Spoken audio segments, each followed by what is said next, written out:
Hello again, this is Good Jesse, and welcome to my second Let's Play of Space Hulk Death Angel, the card game by Fantasy Flight.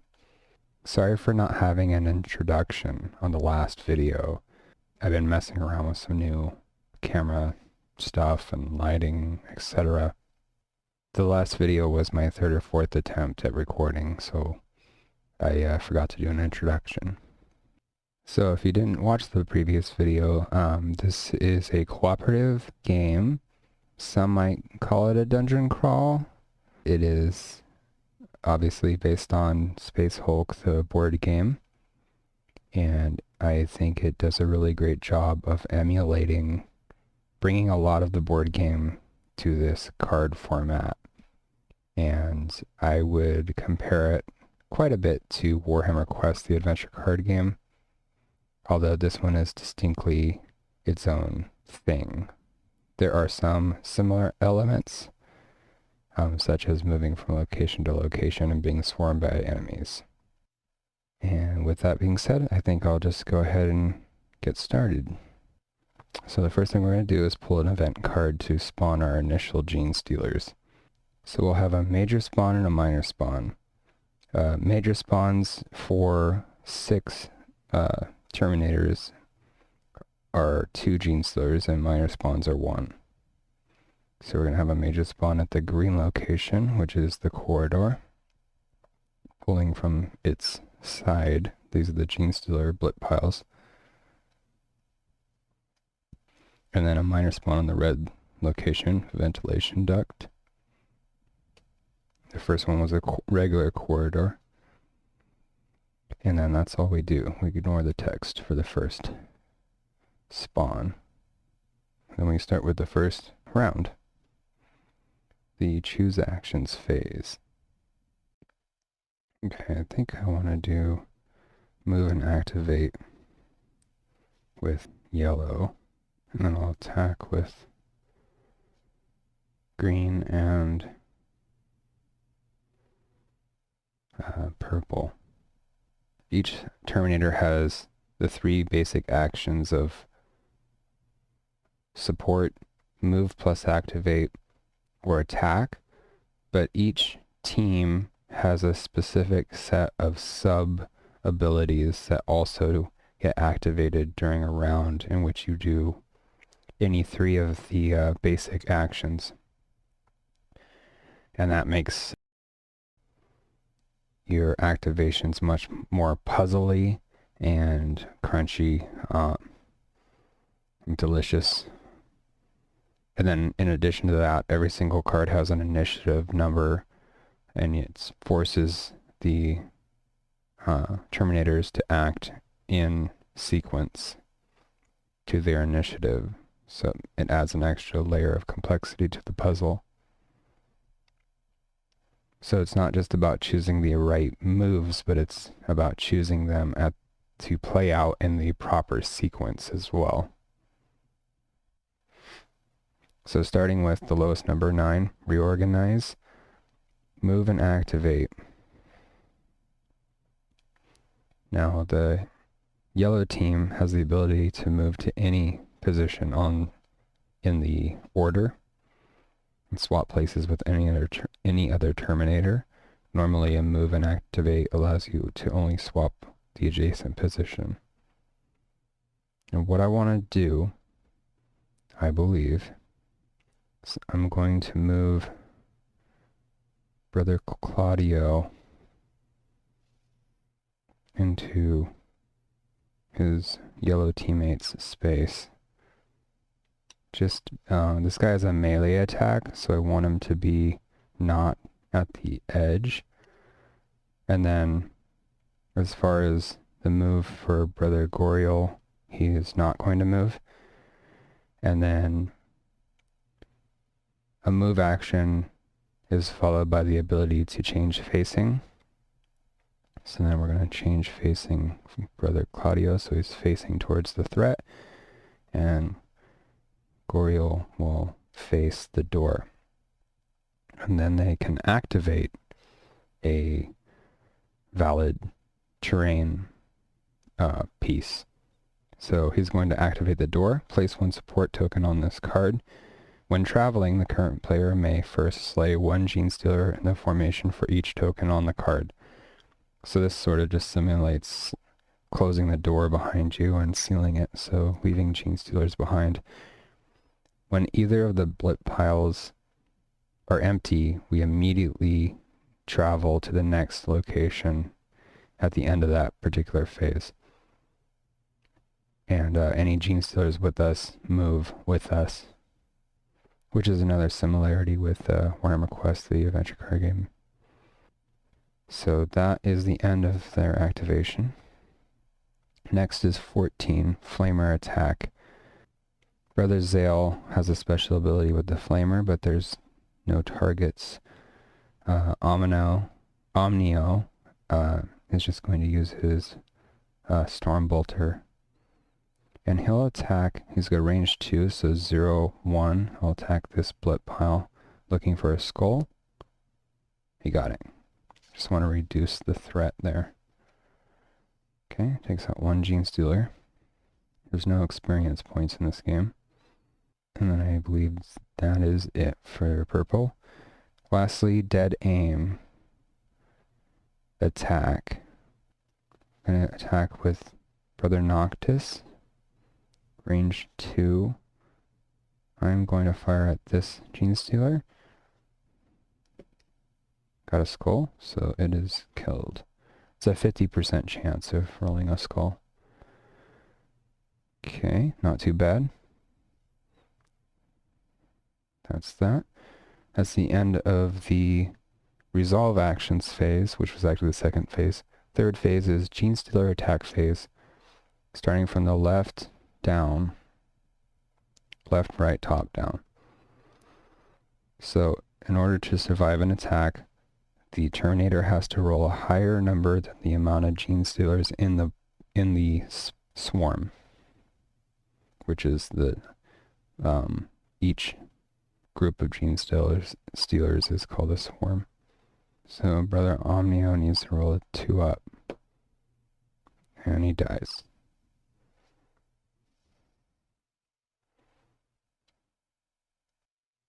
This game is pretty brutal.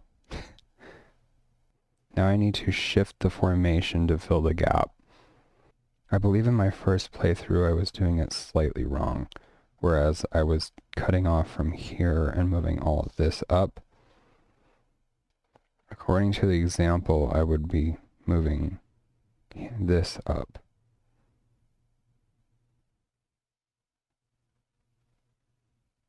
But what confuses me is that if there were no Space Marines here, then you would have to move this up. According to these instructions, I believe that this would move up and that these two positions would be combined. But I would think that only if there wasn't another Space Marine to cover that position, that would be the case.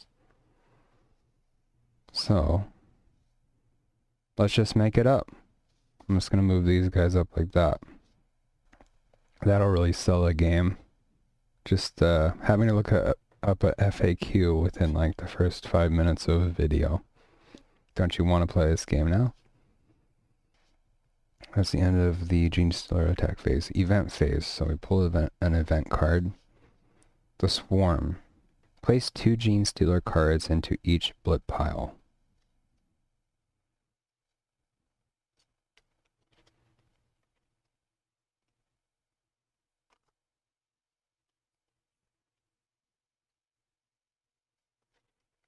And then 2 minor spawns, one at the door, one at the dark corner. And then each Genestealer with a tail symbol is going to flank. So this guy hops behind this one. Then we start the next choose actions phase. Now every action from the previous round is exhausted for the following round.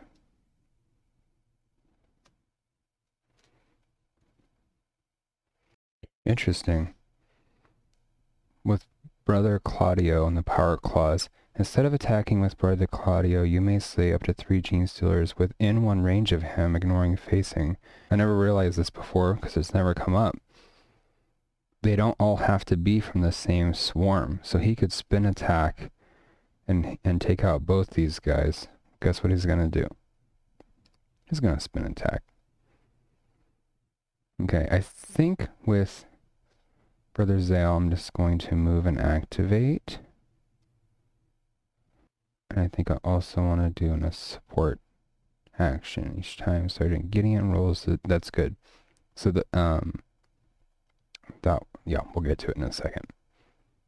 In 1 second, literally, because the initiative is 1. Resolve action phase. Green team, block. So first, support action allows you to put a support token on any Space Marine. Terminator. So they can re-roll defense. So I'm going to put it on Brother Goriel. And then in addition, his bonus ability is each time Sergeant Gideon rolls a skull while defending, the attack misses. Next is 10 forward scouting. Move and activate. I just want Brother Zale to change facing. Maybe not. I'll just have him do support instead. I don't mind. That's a minor cheat. I'm not very good at games, so I don't mind doing Alt Control Z. I was gonna say Control Alt Delete. That's when you flip the whole table. Okay, support. So let's put a supporty on Brother Claudio. Okay, and then after resolving this card's action, you may move 1 swarm to an adjacent position and or move it to the other side of the formation. Well, just in case, we'll go ahead and put this guy over here. Okay. Then 18 heroic charge attack. Okay, so Brother Claudio, instead of... he's going to do his spin attack, so he's going to slay these 2 Genestealers, and then if he rolls a 0, he dies from, I don't know. He gets too dizzy. So he didn't die. And then Brother Goriel can attack. This guy, looking for a skull. Failed. Gonna use his support to re-roll that. It still failed. Okay, Genestealer attack phase. I should always save him for defense, but 2 up. That's why. Brother Goriel just died.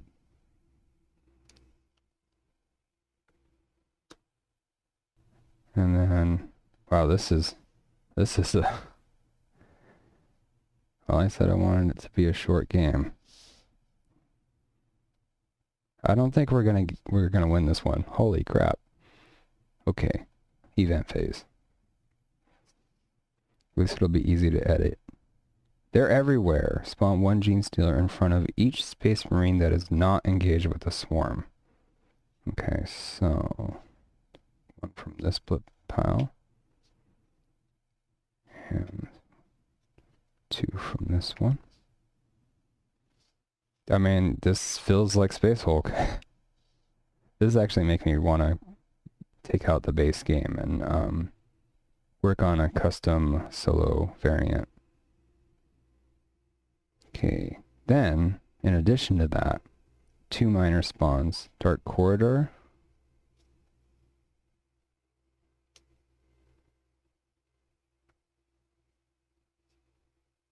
And Ventilation Duct. So these, like, colored meters supposedly represent how hot those locations are, how likely they are to spawn. Then, every Genestealer swarm with the tail symbol is going to flank.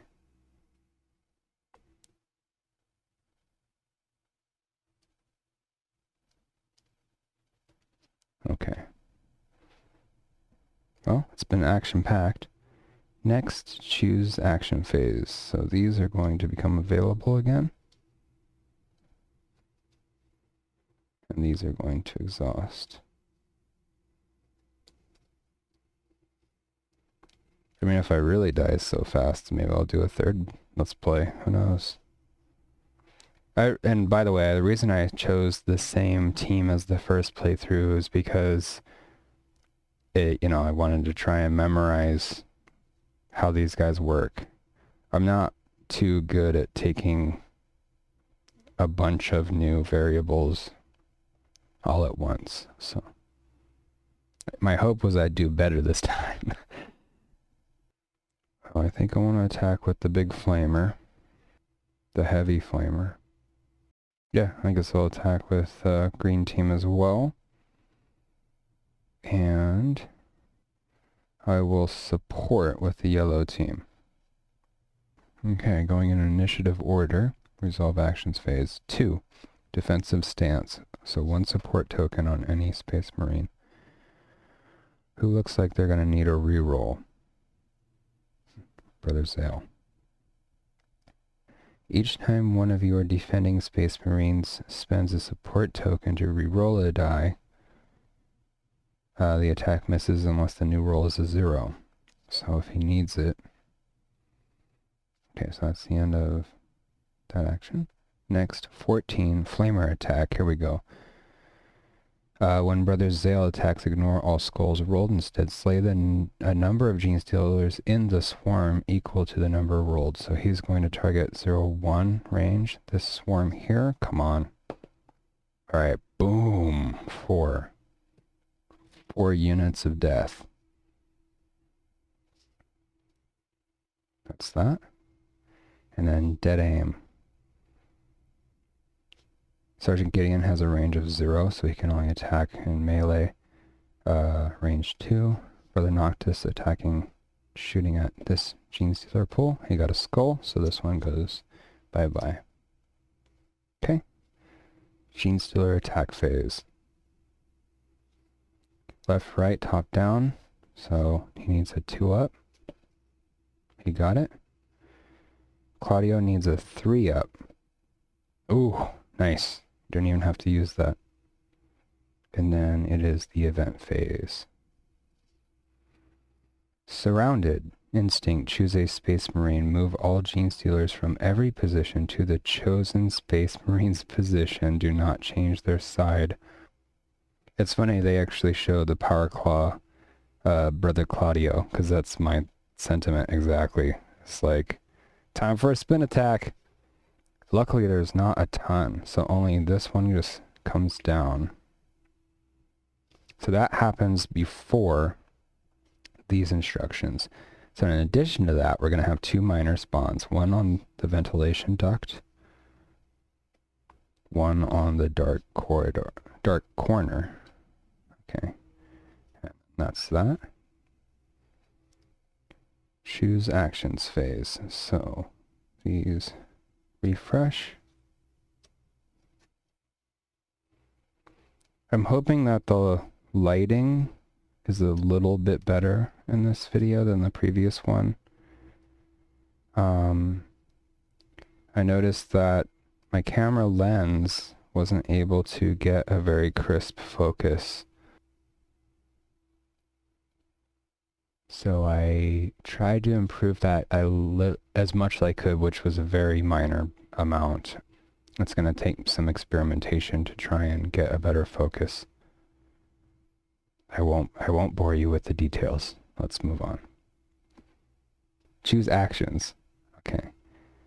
Definitely going to need a spin attack in here. Okay.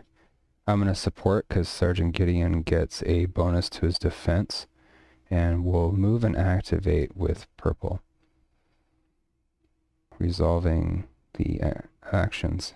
Starting with 1, block, support. Let's give the support to Gideon. I guess one thing I just realized is that the support tokens, as you move locations, they don't exhaust. So building up to the point of having a support token on every Terminator would be a pretty decent thing to have if there's time. Okay, so that's done. Next is 10, forward scouting. He's not going to move, he's not going to change his face, but he is going to activate this door again. After resolving this card's action, you may look at the top card of the event deck, then place it on the top or bottom of the deck. Flanking maneuver. Move all swarms so they are behind the engaged Space Marine. Yeah, we can do without that. I think we've had enough. Got like every negative card in a row. There are some kind of positive ones, I believe. Okay, that's done. Heroic charge, attack. So once again, we're going to do a spin attack, eliminating these 3.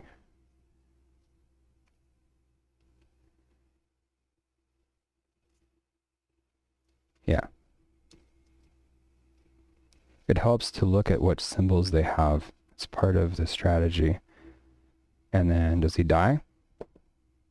He dies. You can't re-roll it either. The support only works for an attack roll or a defense roll. So Brother Claudio spin attacks to death. See, it's either, instead of doing this, it's I'm just going to keep doing it the way that makes sense to me, which is to take this entire block and go like that. I think in that respect, I have been doing it right. It just makes sense to me. Wow, we're not even past the first location. And this is the easiest setting, by the way. Okay, so he dead. Genestealer's attack. So Gideon needs a 2-up, 5. And again, Gideon from the other side got a 5, so he survives. Then the event. Stalking from the shadows, instinct. Choose a Space Marine with at least 1 support token. Discard all his support tokens. I'm going to do Brother Zale. Okay, then there's a major spawn at the ventilation duct. Oh, the Genestealer blip pile is empty. We wanted the green. There is none left. And then all the head symbols move. There are none on the board. That was the event phase, so now we're going to be forced to travel.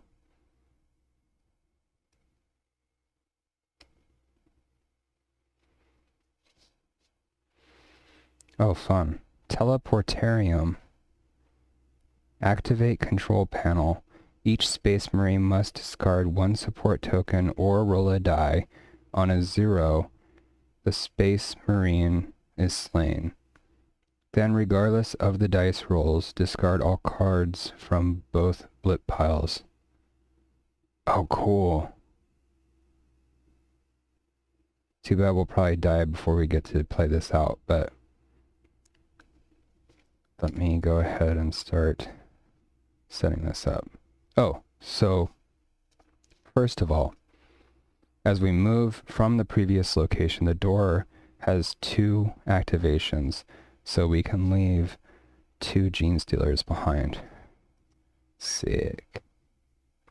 Then we'll pick up the location cards. I don't know what these are called. They called location cards?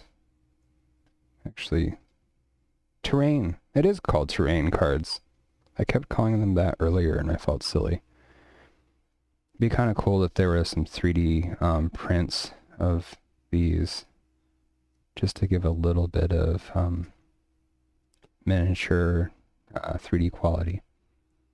Okay, so we got a ventilation duct,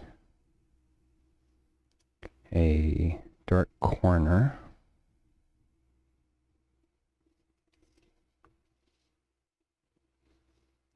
a corridor. Yeah, this is really cool. Ah, man, I love some of these games. I'm not like a huge board game person, but the ones I like, I really love.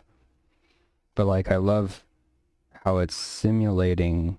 These locations could be spread out quite a bit. It's just representing that with so few Terminators, they have to cover these locations whether they're close or not. The less there are, the wider area needs to be covered by a few. And I think that's simulated excellently here. So 7 and 5. 1, 2, 3, 4, 5, 6, 7. 1, 2, 3, 4, 5. I might even do another playthrough of this.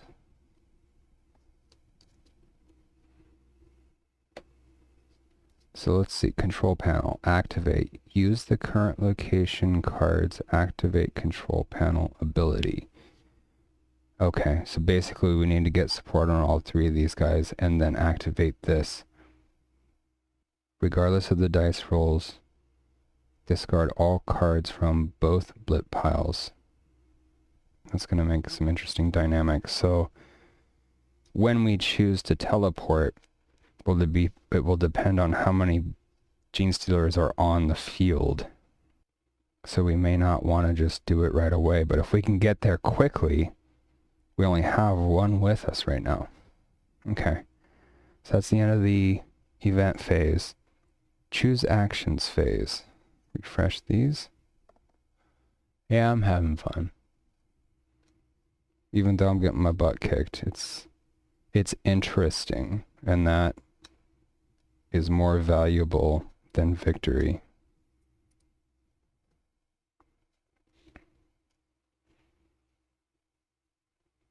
Or I guess another way to put that is victory is in having a good time.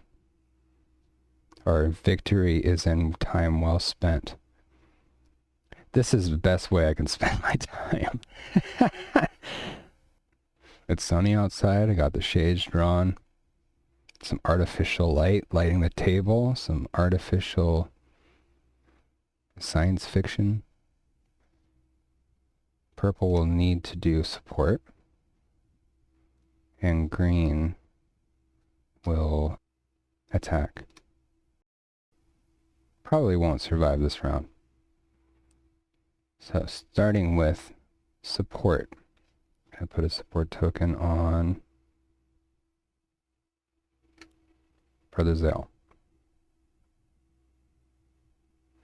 And I'm not going to use the bonus ability thing. And then dead aim, attack. Gideon attacks this guy. 0. And don't want to use his support token to re-roll that. Genestealer attacks. Gideon, 2 up. He got a 5. And then event. Now it all goes downhill. Dunjam. Choose a combat team that did not reveal an attack action this round. Next round, that combat team may not play an attack action card. Okay, so that means Zale cannot attack next turn. Let me just flip this upside down. So major spawn at the control panel.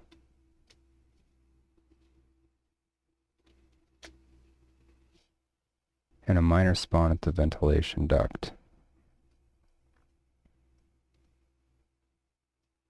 And then tail symbols move. These guys don't do anything. Okay. Choose actions phase. So let's see. Refresh this. This. And exhaust this and this.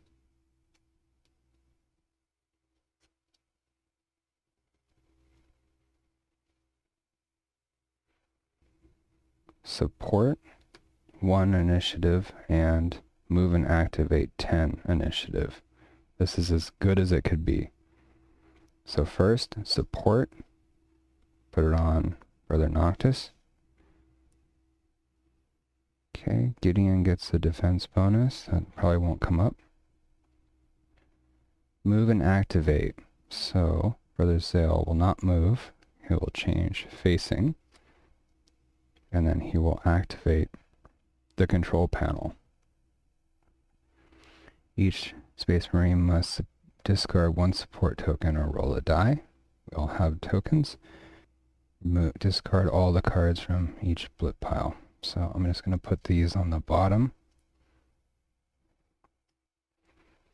And we teleport away. But the Gene Stealers in play still come with us. We all teleport like a family. Okay. Shocked at being able to make it this far with this little Wrath of the Baal Chapel. Upon entering, the current player places the artifact terrain card on any position and side of the formation. Let's spawn our terrain first, because I don't know what that is. Okay, so ventilation duct, dark corner, corridor, and a door. Artifact.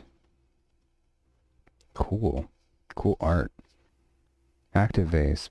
Place this card in your hand. You may discard this card after one of your defending Space Marines rolls the die to make the attack miss. Oh, that's the chalice. It's kind of really hard to make out, but that's the chalice from Space Hulk 3rd, 4th edition. We probably won't take it. Oh, it has a spawn location on it too. If we get a green spawn, it'll spawn on both of these. Oh, and after resolving this card, you may look at the top card of the event deck, put it on the top or bottom. Yeah, I'll keep that on top. Okay, and then the Gene Stealer blip piles 5 and 6. 1, 2, 3, 4, 5. 1, 2, 3, 4, 5, 6. I think it would actually be kind of interesting to play this with a group. There are some slightly different rules with a group. Actually, now that I'm thinking about it, the group play, they don't have the, I mentioned in the last video, the only way this could be closer to the actual board game is if you had a timer. The board game has an hourglass, and you only have like a minute and a half to make your Space Marine decisions. That would be crazy in this, or not. Maybe it's crazy in the to begin with, but in a non-solo game, instead of that, instead of a time limit, they simulate the disorientation and the lack of a hive mind. Whereas all the Gene Stealers can take as much time as they want to simulate that they all make their decisions in unison via a hive mind. The Space Marines are forced to make their decisions in like a minute or whatever. In this game, everyone has to make their decisions in private, so there's no communication.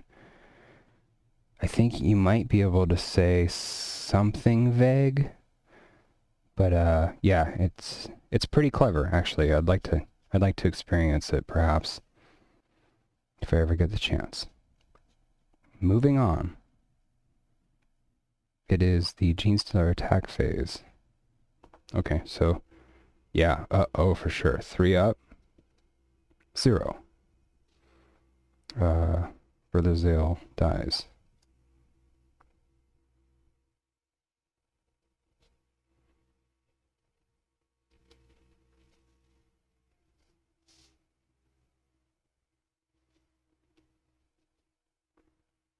And then 3 up, 1. Brother Noctis dies.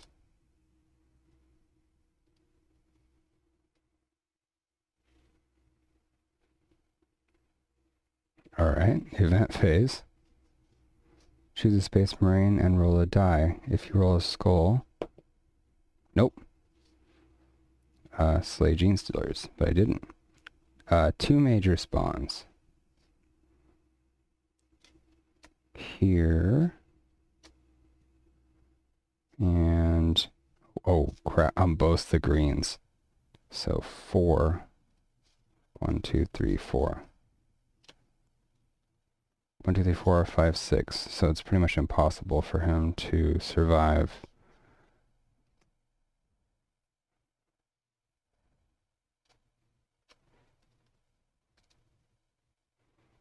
So he's just going to take an attack action and attack these guys. It misses. And then they attack, and there's nothing he can roll. So he gets buried in Genestealers and dies. All right. That was short and sweet and brutal and unforgiving, although it was quite rewarding. I feel like having played it once, remembering how to play and having the hang of it again really helped to speed things along this time, and there was quite different things that happened. Maybe it's worth pointing out that these location tiles, like if I'm playing solo, I'm going to use, technically, I could always change it myself, but I'm always going to use the same starting position, which dictates the severity of the spawns, the 2 and 1 for major and minor, the starting blip amount, the location, the terrain. But so it says the location deck setup 2, 3, 4. Just to share with the viewers, there are multiple 2, 3, 4 cards. So there is a bit of variety. I think that there's like 3 of each, which is not a ton, but I mean, how often are you going to play this, It's enough to have some variety and some replayability. And I should look up and see if they ever came out with new terrain, or new locations, I should say, because it'd be cool to have a few more of these. Okay. Thanks for joining me. If you did, I hope this was fun. And as always, if you hung out and enjoyed this, please let me know in the comments. Like and subscribe if you'd like to. And please say hello if you enjoyed this. If you have any feedback too, it's welcome. So until next time, cheers.